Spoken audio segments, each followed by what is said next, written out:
You are watching Grace Television.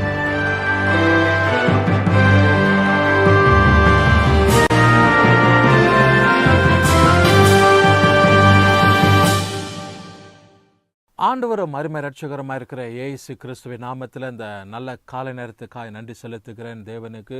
மறுபடியும் இன்னொரு episode ஆகிய இயேசுவோடு பேசும் நிகழ்ச்சியில் உங்களை சந்திப்பதில் மிகுந்த மகிழ்ச்சியாக இருக்கிறேன். கர்த்தர் நல்லவர், அவர் கிருபை என்றும் உள்ளது, அவருடைய இரக்கங்கள் தலைமுறைக்குள்ளது என்பதாய் கர்த்தருடைய வசனத்தை நம்ம வாசிக்கிறோம். பிரியமான தேவ ஜனமே, ஆண்டவராகிய தேவன் நம்முடைய வாழ்நாட்களில் அநேக நன்மைகளை செய்திருக்கிறார். சொல்ல முடியாத அற்புதங்களையும் அடையாளங்களை ஒவ்வொரு நாளும் நம்முடைய வாழ்க்கையில் தெரிவித்து செயல்பட்டு ஆண்டவர் எல்லா விதத்திலும் பாதுகாத்து ரட்சிப்பையும் மன மகிழ்ச்சியும் சந்தோஷத்தையும் சமாதானத்துக்குள்ளே நடத்துகிற தேவனாக இருக்கிறார். அதனால் இந்த காலை நேரத்தில் ஆண்டவர் தொடர்ந்து நம்மை நடத்தும்படிக்கு இந்த நாள் முழுதுமாய் கர்த்தருடைய ஆசீர்வாதங்கள், கர்த்தருடைய கிருபை தயவு உங்கள் குடும்பங்களை இந்த நிகழ்ச்சியை பார்க்குற ஒவ்வொருவரையும் கர்த்தர் ஆசீர்வாதத்தை நடத்தும்படிக்காக தேவாதி தேவனுக்கு நான் ஸ்தோத்திரிக்கிறேன், நன்றி செலுத்துகிறேன். அதனால் ஒரு குறிப்பிட்ட பகுதியை வேதத்திலிருந்து இந்த காலை நேரத்தில் உங்கள் ஆசீர்வாதத்திற்காக வாசித்து தியானித்து விசேஷமாக ஒரு ஜெபத்தை எடுக்க போகிறேன். ஏசாயாவின் தீர்க்கதரிசன புத்தகம்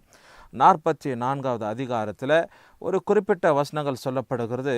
21வது வசனத்தை நீங்கள் பார்ப்பீர்களானால் ஒரு அழகான ஒரு வாக்கியத்தை கர்த்தர் இந்த இடத்துல வச்சிருக்கிறாரு. உங்களுக்காக வாசிக்கிறேன். யாக்கோபே, இஸ்ரவேலே, இவைகளே நீ என் தாசன், நான் உன்னை உருவாக்கின, நீ என் தாசன். இஸ்ரவேலே, நீ என்னால் மறக்கப்படுவதில்லை அப்படின்னு சொல்லி ஆண்டவருடைய வார்த்தை சொல்லப்படுகிறது. அதனால ஆண்டவர் சொல்றார், thou shall not be forgotten of me. ஆண்டவர் சொல்றாரு, நீ என்னால் மறக்கப்படுவதில்லை என்பதாக. இன்னைக்கு ஒரு கேள்விக்குறி என்ன, ஒரு காரியம் என்ன அப்படின்னா, 2 நாளுக்கு முன்பதாக ஒரு குடும்பத்திற்கு ஜெபத்திற்காக நான் ஒரு குறிப்பிட்ட பகுதியில் நான் கடந்து போயிருந்தேன். அப்போது ஒரு அருமையான தாய் அவங்க சொன்னாங்க, அவங்க பெண்ணு ஒரு குறிப்பிட்ட மருத்துவமனையில் வேலை பார்க்குறாங்க. அப்படின்னா அந்த மருத்துவமனையில் அதிக வசதி நிறைந்தவங்க தன்னுடைய பெற்றோர்களை கொண்டு வந்து விட்டுட்டு மாதத்திற்கு பல ஆயிரங்களை அந்த இடத்துல அவங்களுக்கு செலவழிக்க அவருடைய மெடிக்கலுக்கோ அவங்க தங்குவதற்கான ஒரு ஓல்டேஜ் ஹோம் இப்படி போல் ஒரு குறிப்பிட்ட இடங்களில் ஏற்படுத்தி அந்த இடத்துல பெற்றோர்களை சொந்த பிள்ளைங்க கொண்டு வந்து விட்டுட்டு போகிறதான ஒரு சூழ்நிலை.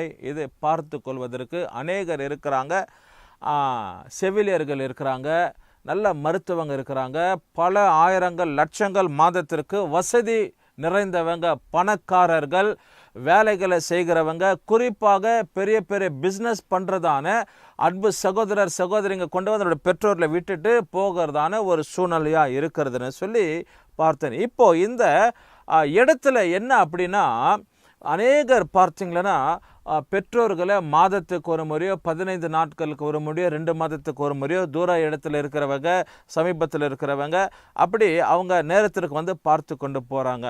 வேறு சாராரை நான் கேள்விப்பட்டேன். எப்படின்னா, பெற்றோர்களை கொண்டு வந்து விட்டுட்டு ஒரு குறிப்பிட்ட பணத்தை மாத்திரம் அவங்களுக்கு மாதத்திற்கு அவங்களுடைய செலவுக்காக அவங்களுடைய காரியங்களுக்காக அனுப்பி வச்சுட்டு இது வரைக்கும் வந்து பார்க்கறது கிடையாது.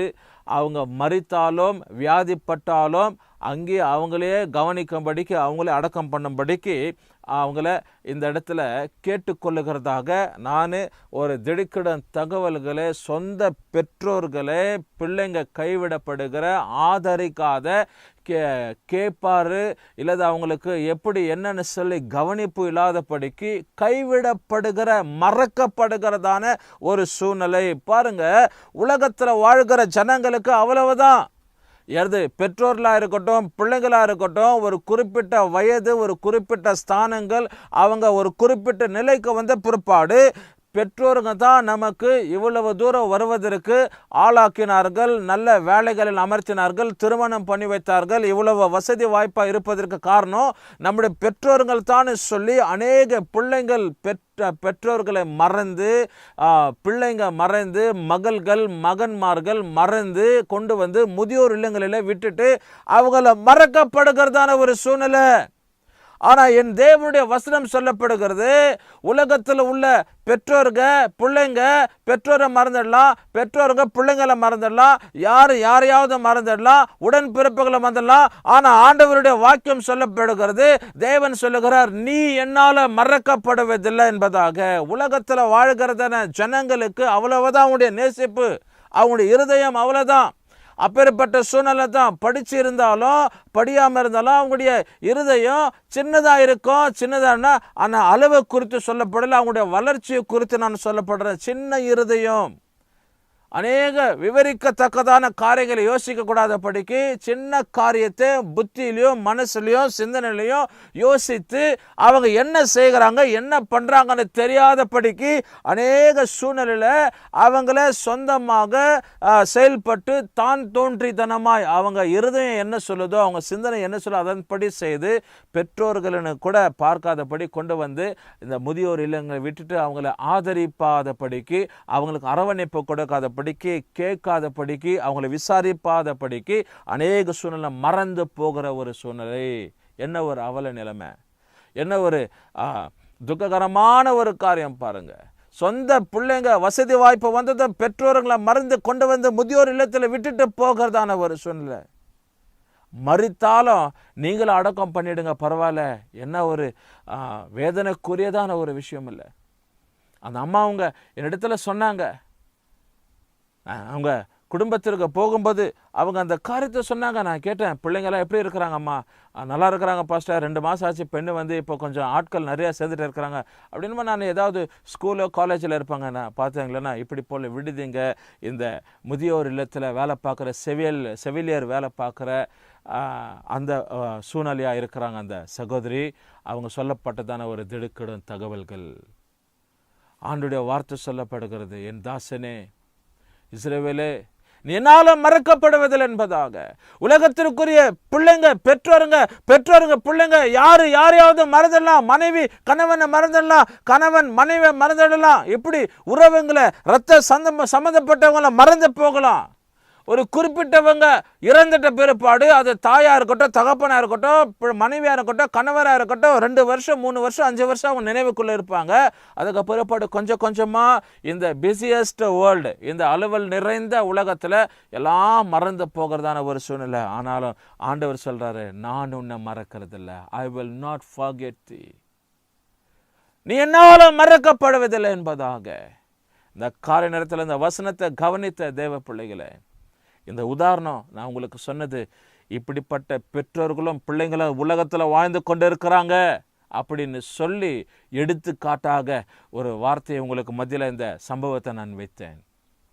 இந்த காலை நேரத்தில் உங்களை பார்த்து சொல்லுகிறேன், ஆண்டோடைய வார்த்தை சொல்லுது, ஏசப்பா சொல்கிறாரு, நான் உன்னை மறக்கிறதில்லைன்னு சொல்லி, நீ என்னால் மறக்கப்படுவதில்லைன்னு சொல்லி. இந்த காலை நேரத்தில் அப்படிப்பட்ட நல்ல தெய்வத்தை நோக்கி பார்ப்போம். ஒவ்வொரு நாளும் ஆண்டவர் நம்ம மறக்காதபடி, நம்ம வெறுக்காதபடி, எல்லா சூழ்நிலையிலும் நம்ம கைவிடாதபடி கர்த்தர் தாமே நம்மை பாதுகாத்து ஆசீர்வதித்து ரட்சித்து நடத்துகிற தேவனாக இருக்கிறார். ஜெபிப்போம். நல்ல பிதாவே, இந்த காலை நேரத்துக்கு ஸ்தோத்திரம்ப்பா. இயேசுவோட பேசும் நிகழ்ச்சியை பார்த்து கொண்டு இருக்கிற இந்த பிள்ளைங்க வாழ்க்கையில் கர்த்தாவே நீர் அற்புதமான காரியங்களை செயல்படுவீராக. என் தாசனே இஸ்ரவேலே, நீ என்னால் மறக்கப்படுவதில்லைன்னு சொல்லி நம்முடைய அன்பான வார்த்தைகளுக்கு ஸ்தோத்திரம். அதோடு கூட நல்ல ஒரு உதாரணங்களை பார்த்து நாங்கள் ஆண்டவரே ஜெபிக்க நீர் பாராட்டின தயவுகளுக்காக ஸ்தோத்திரம். ஆண்டவரே, எங்களை மறக்காதபடி கர்த்தர் நினைவில் வைத்துக் கொள்கிறேன், அதற்காக ஸ்தோத்திரம். நம்முடைய கரத்தில் ஒப்பு கொடுக்கிறேன். இந்த நாள் முழுதும் நம்முடைய பிள்ளைகளுக்கு ஆசீர்வாதமாக நடத்துவீராக. துதி கன மகிமும் கொருவருக்கு எடுக்கிறேன், இயேசு கிறிஸ்து நாமத்தில் ஜெபிக்கிற நல்ல பிதாவே, ஆமென். கர்த்தர் உங்களை ஆசீர்வதிப்பாராக.